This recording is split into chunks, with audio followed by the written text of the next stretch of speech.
Alright, ladies and gentlemen, hello and welcome to another episode of my FM21 Save with Puskas. We are here for the second qualifying round of the Europa League 2, but before we get into it, I want to ask you guys to please leave a like and subscribe to the channel as well if you haven't already. It would really help me out a lot. But as you can see in the top left, we are facing FC Midtjylland. It could have been a much easier draw. But we did get Midtjylland, and the next round also already has been drawn. As we can see right here, we would face either KGHM from that city or Key from Faroe Islands. So the next round, if we get through against Midtjylland, would in theory be easier than this one. But first we have to beat FC Midtjylland. And we're going to try our best. As you could already see in the schedule, we've played a lot of friendlies against a lot of big domestic teams. We've beaten Ferencváros, we've beaten Fehérvár, Újpest. We've only lost one, and that was on penalties against Redniki.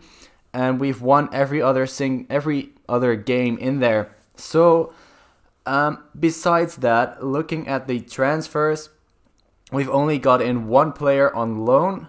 Unless there are more players here. No, there are not. So we've got one player in on loan. It's Balázs Tóth from Benfica, a 20-year-old goalkeeper. He is, of course, Hungarian. He already has 14 under-21 caps, and he's going to be very good. They actually accepted an offer for 1.5 million, which we could spend, but the player wasn't interested in a permanent deal. So I thought, let's loan him first, and then maybe look to buy him at the end of the season, if we enjoy him and if he wants to join by that time. So that is the only player that has come in. I think we've got enough players as is, and also we have a lot of youth players who are already developing way quicker than I anticipated previously, which is really promising for this season and next season. And also looking at the players we've lost, we haven't lost any big players either. The only players we've sold, and there are a lot of players that we've sold, all of them had a potential of 2.5 stars or lower. I just wanted to get rid of them, get the money in, get the wage bill down. And we also have loaned out a lot of players. And also, most of those, we are actually getting money for them. The only big player leaving is Adam Pinter. He is out on loan. He is kind of a big player, but on the other hand, we cannot see it right now, but he was rated our, I think, 3rd or 4th right winger.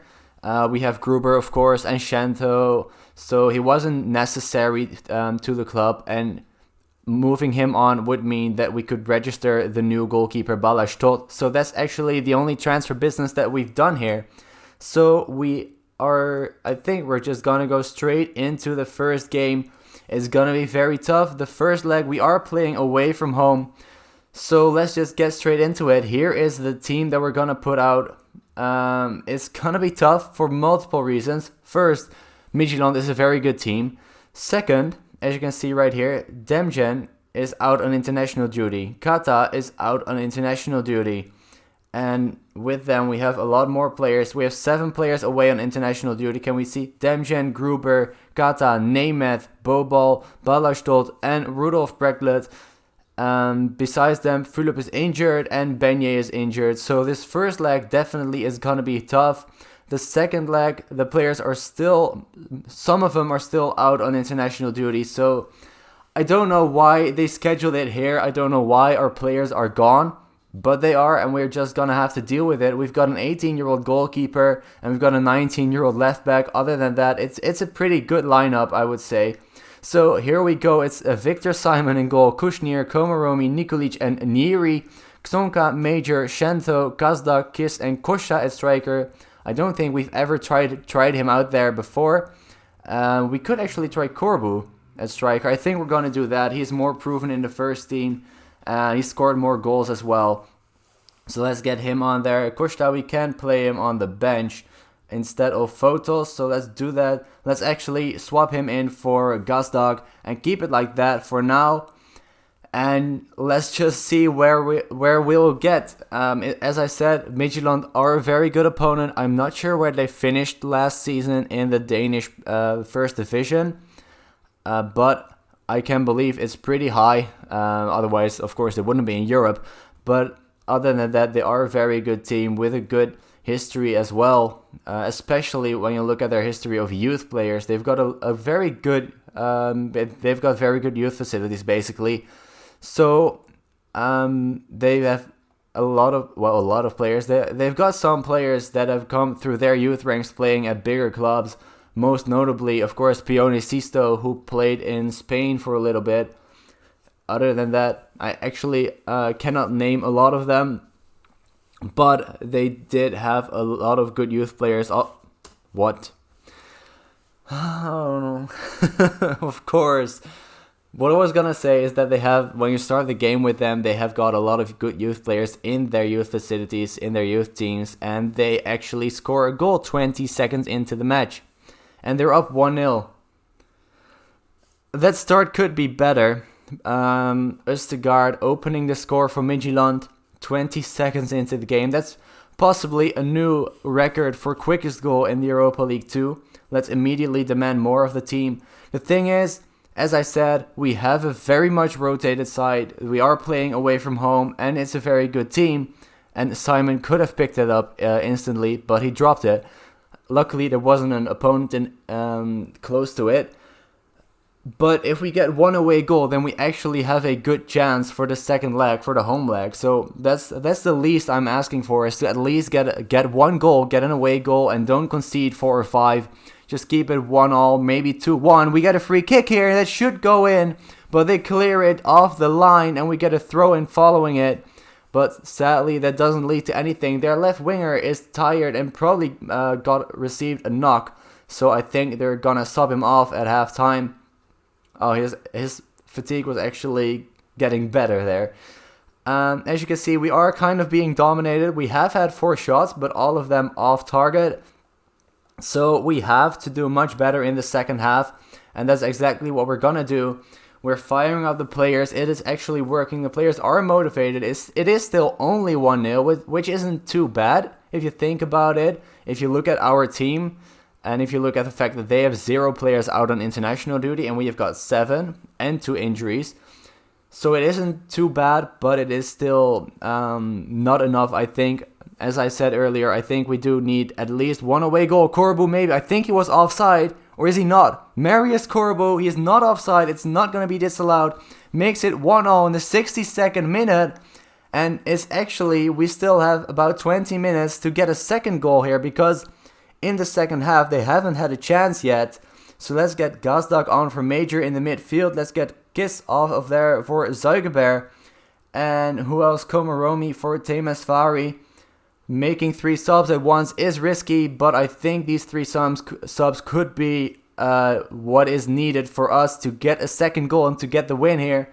Also, if we don't lose, which I'm going to wait with saying that, because Midtjylland do have the chance here, Østergaard, the goal scorer, Gertsen, and Daniel Gertsen with the 2-1. What I was going to say is that if we do not lose this game, then we actually get some coefficient points too. But we do go down 2-1 here with 10 minutes to go, only injury time left, pretty much. 4 minutes still, and they do get another corner kick, and it's another goal. Asger Sørensen. And it's 3-1. A little bit worse than I would have liked it to be.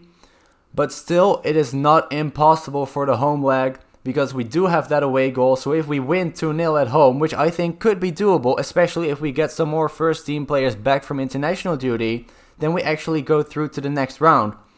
So I am going to say I'm not happy with their performance, because especially nearing that end of the second half, it should have been much better. But we did concede 2 more goals near the end there, and we're going to have to make up for that in the second leg, and we're going to try our best, and I'm going to see you guys in just a second for that match.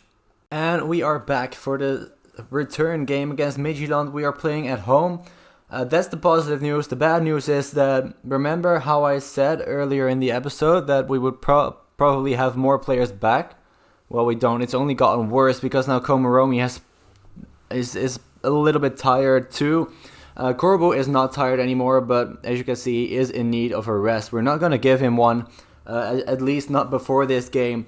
But all of those players that were missing out on international duty are away with the Hungarian under-23s for the Olympic Games. They're actually still in it, which is a good thing for Hungarian football. But right now it's a bad thing for us because we are missing 7 players. So it's pretty much it's going to be the exactly same starting 11 as we had in the away leg. So let's just get straight into it. We have played one friendly in between. As you can see, we beat them 9-0. Nothing too important. They are a lower league side, so we would have been expected to win it by that much. So we did. So we are in good form, but it's going to be very tough here against Midtjylland. As you can see, they are using pretty much the same starting 11 as they did in the first leg as well. With Østergaard, one of the goal scorers, still in there.